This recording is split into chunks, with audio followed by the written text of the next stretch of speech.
Geoffrey Pete, an Oakland, California nightclub owner with over 40 years in the business. His club is called Geoffrey's Inner Circle.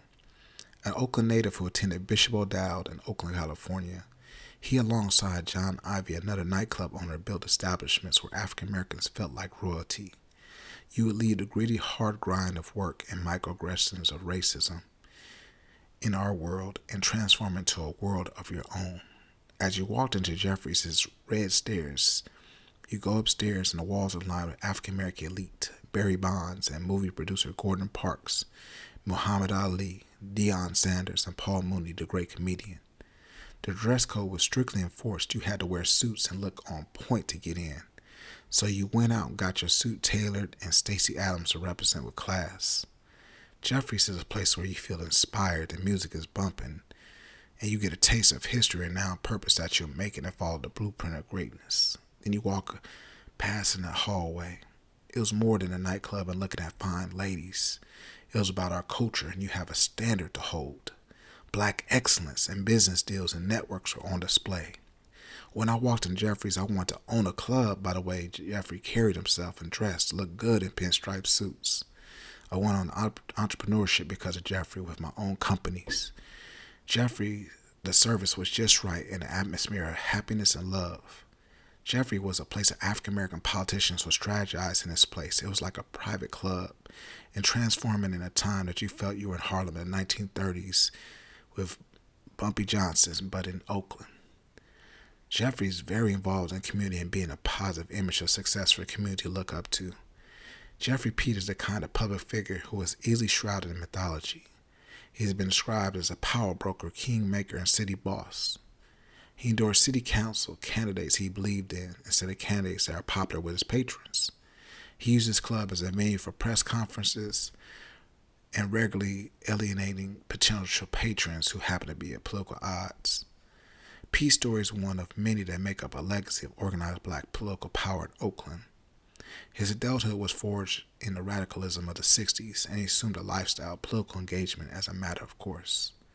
He said his father was a communist and labor leader. His mother integrated the YWCA. His brothers were members of the Black Panther Party. His family members were COINTELPRO targets. And one of his brothers was savagely beaten by the Oakland Police Department for demonstrating. Instead of devoting himself to militancy, Pete built off the success of the Panthers by pressing the city to contract with African-American businesses and hire locally. I did what I could, Pete says, but I didn't do enough for local hire. That's the biggest regret. But right at the hopeful moment in the early 70s, the city's solid employment base, the manufacturing plants, vanished. They left the city desolate. Pete recounted a tale of outsourcing known by so many industrial towns. We once had the Army base, the shipyards, General Motors, General Electric, American Can, Transamerica, Delval. We had Mother's Cookies, Granny Goose. We lost all of that. That was a low point, says Pete, by 1999.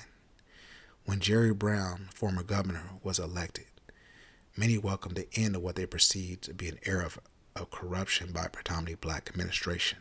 The Wall Street Journal endorsed Brown, promised to dismantle the African-American dominated political machine that presided over much of the city's decline since the 1970s, being African Americans at 46% of the city, a population. The lingering reputation of the African-American dominated political machine is intimately linked with Pete's own reputation because of his close ties and political involvement. He argues that the prominent African-American like him continue to be scrutinized for his success, even targeted outright. In 2009, he filed a civil lawsuit against Oakland Police Department for what he describes as a deliberate effort to shut down black establishments in downtown Oakland. His club and Sweet Jimmy's, another local club owner from Mississippi. The suit targets an alleged pattern of charging club and restaurant owners overtime fees, citing an ordinance requiring that special events of a certain size pay for their own Oakland Police Department security. Pete says that he refused to pay the fines, which came to thousands of dollars a month, arguing that they were racially targeted and trying to take him down. His story sparks out the friction of a changing city. Pete has a bleak view about the future of black activism in Oakland, But perhaps his reluctance to credit today's organized advocacy is similar to his reluctance to give himself credit for his own work as an activist. After witnessing the sacrifice made by his family members and others, perhaps it's hard to register the strength and other forms of empowering building. God bless you, Geoffrey, for being a beacon of light for the African American community in Oakland. You truly are a giant in Oakland and still showing the way of entrepreneur greatness and courage. We love you.